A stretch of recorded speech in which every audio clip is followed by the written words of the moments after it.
Hi there! How are you? So glad you're able to join me today for one of my stories from my book, Up to Mischief. I learned the hard way that you cannot make a crab move forward. I also learned that crabs can move and think very fast on their feet. Names have been changed, so nobody but you will get to know my story.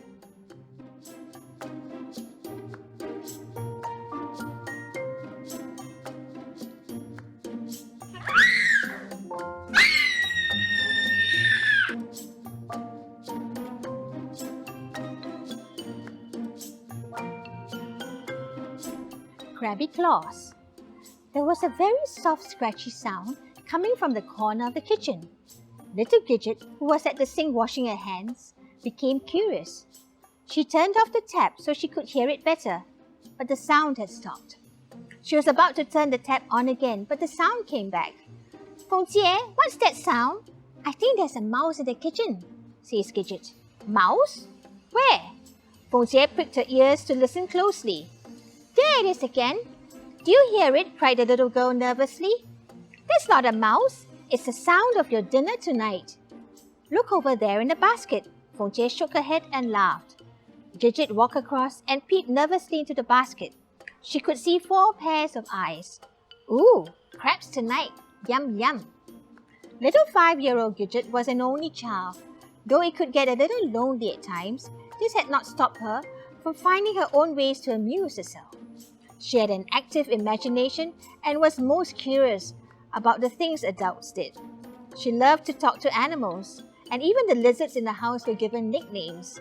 Her mum and dad were busy working on weekdays, so Gidget was left mainly in the care of Fengjie, who treated the little girl like she was her own daughter. Fengjie took care of all the household chores, such as cooking, cleaning, and marketing. She was part of the Matie sisterhood, a clan of single, independent women who came from southern China. Maties wore white tops and black pants called the samfu every day. Their hair was tied either in a bun or in a single plait.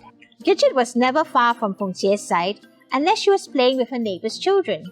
She loved watching Fengjie as she prepared to cook the fresh ingredients she got from the market. Fish was one of Gidget's favorites, and Fengjie would even teach her the names of the fishes in Cantonese, a dialect spoken by Fengjie and Gidget's parents. Gidget loved to play pretend cooking, or masak-masak as they call it in Malay. Gidget would request to borrow some of the kitchen utensils and vegetables like carrots and potatoes, and usually Fengjie would oblige. But today, there was to be crabs for dinner instead of the usual fish, and Gidget loved eating crabs. She used a pair of tongs to prod the crabs. "Will he bite me if I do this?" "The claws of the crabs are all tightly tied up with string, so he can't," said Fengjie while cleaning the vegetables for the night's dinner. "Hi, Mr. Krabby. Would you like to go for a walk with me?" asked Gidget. "I can show you around the garden where the papaya tree grows. Do you like peanuts?" "Mom grows them in the soil. We can dig for them." Gidget always longed for a dog that she could take out for walks. Mom and Dad did not like the idea of having one, but that didn't stop the longing in her heart.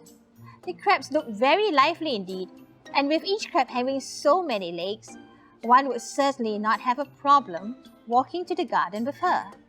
Gidget stared at the crabs, and there was one that was rather active. He was most reactive to Gidget's poking and prodding. If any crab were to go for a walk with her, it would most certainly be this Mr. Krabby. "Please, Fengjie, can I take him for a walk? You can tie a string around him, and I will hold on tightly, I promise." Fengjie looked at Gidget with surprise. "I don't think that's a good idea, Gidget. What would your parents say?" "They are both at work, and you don't want to see me bored, right?" pleaded Gidget. "You just have to leash him up like a doggy. I will hold the string tight, and I won't let him out of my sight." "You're not afraid he will pinch you? Look at his claws, Gidget," said Fengjie as she poked one of the crabs with a pair of tongs. "You said the claws are tied very tightly together with string, and Mr. Krabby wouldn't be able to pinch even if he wants to." "I will be very nice to him and we'll get along." "Please, Fengjie, please," said Gidget, pleading and hugging Fengjie's upper thigh like she always did when she wanted to get her way. All right. Fengjie gave in, taking a raffia string from the drawer and walking back to the basket of crabs. Gidget's eyes lit up with excitement. I want that Mr. Krabby. He's very friendly to me. He wants to see Mum's peanut patch. He does? How did you know? Asked Fontier. His eyes started dancing when I asked him that. Think he's bored like I am and wants to play. Yay! Said Gidget as she held the raffia string tight to Mr. Krabby. Fontier bent down and looked at Gidget. I am too busy preparing dinner, but please make sure you hold on to Mr. Krabby tight with this string and don't let him out of your sight. I don't want your mum to ask why there is one crab short for dinner. Gidget gave a big cheeky smile. Mum wouldn't notice. Gidget? Fontier was looking a little cross. Okay, I wouldn't let him out of my sight, said Gidget. Fontier held on to Mr. Krabby with her bare hands and took him to the garden. Gidget followed close behind. Fontier then put him down before passing the string over to Gidget. Mr. Krabby kept still for a moment, and with his eyes darting around the place, he made a survey of his new environment. Gidget looked down at him. You like my garden, Mr. Krabby? It's small, but it's much bigger than the basket you were in. Then Mr. Krabby took a baby step sideways. Gidget watched, but she held the string tightly. Mr. Krabby became still again. Am I holding the string too tightly, Mr. Krabby? Maybe I should loosen it a little, said Gidget, and in that split second, Mr. Krabby started making quick steps sideways. Mr. Krabby, why are you walking that way? We need to go forward. Don't you want to see the peanuts? Mr. Krabby was not into peanuts, and he wasn't going to go forward either. He just couldn't go forward even if he wanted to. He was more like a sidekick. Gidget's little sidekick in this instance. His legs, as with the legs of most crabs, were attached to the side of his knees, bending outwards. Using this unique quality, sidekick Mr. Krabby mustered all the energy he could and embarked on his getaway plan. His very quick sidewalk and tugging shocked little Gidget as she let go of the string which Fontier had reminded her to hold tight. It was too late. Gidget was so shocked at what Mr. Krabby had done that she couldn't react. Mr. Krabby walked very quickly back to the house and headed towards the toilet. Crabs are very intuitive about water. If the sea or swamp was nowhere in sight, the next best place was to look or feel instinctively for water. Mr. Krabby made all the quick side steps he could in the shortest time and found himself gravitating naturally to the toilet. But where could the water be?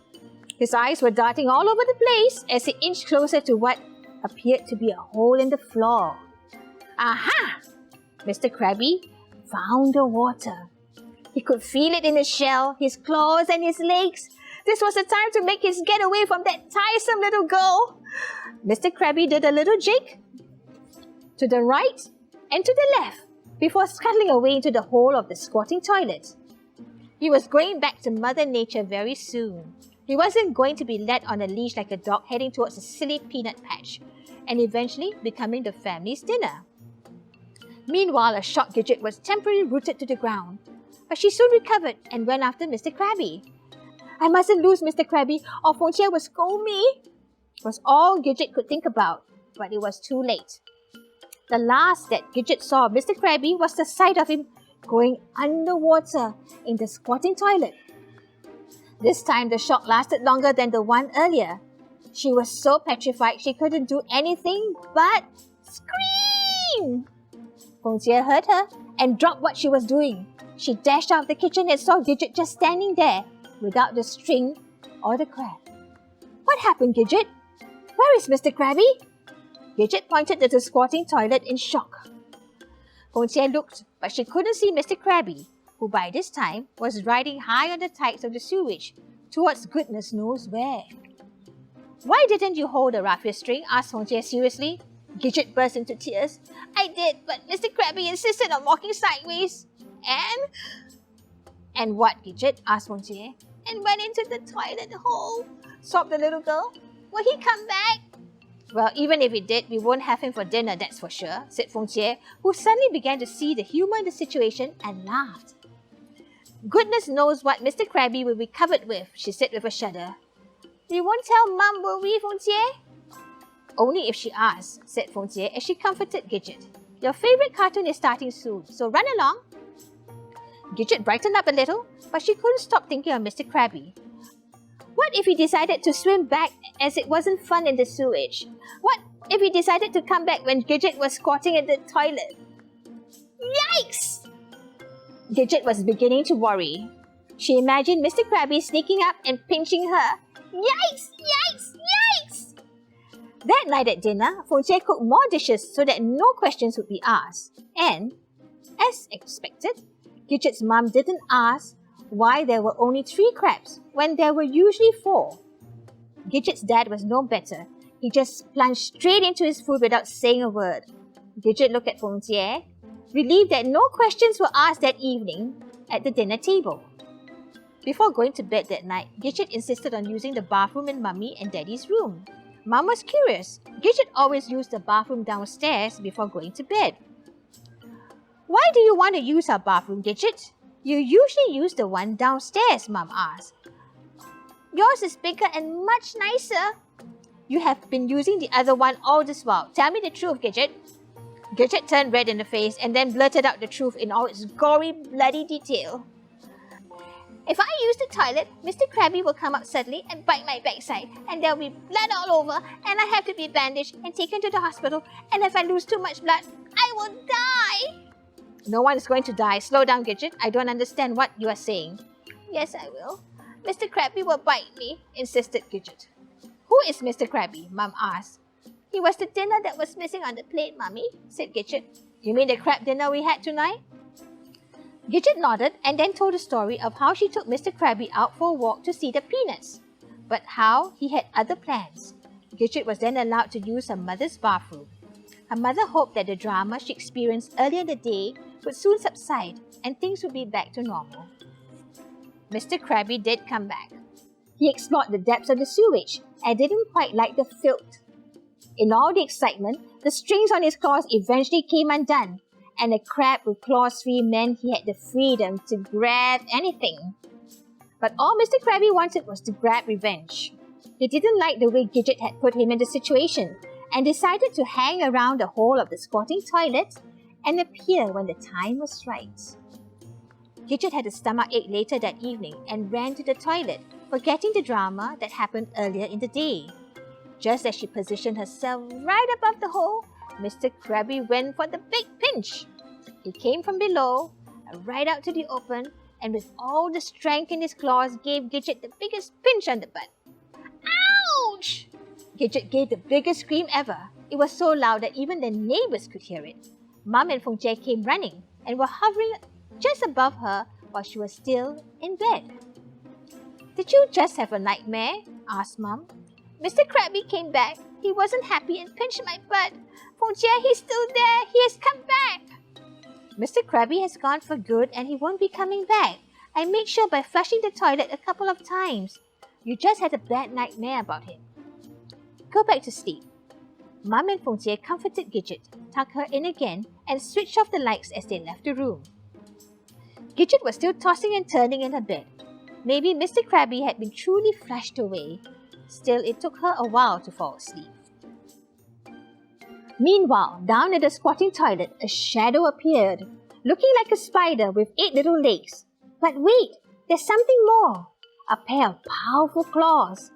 Mr. Krabby has come back. Beware, little Gidget.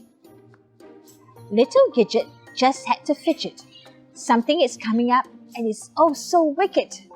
Creeping and crawling, clawing and pinching. Watch out, little Gidget. Here comes a little midget.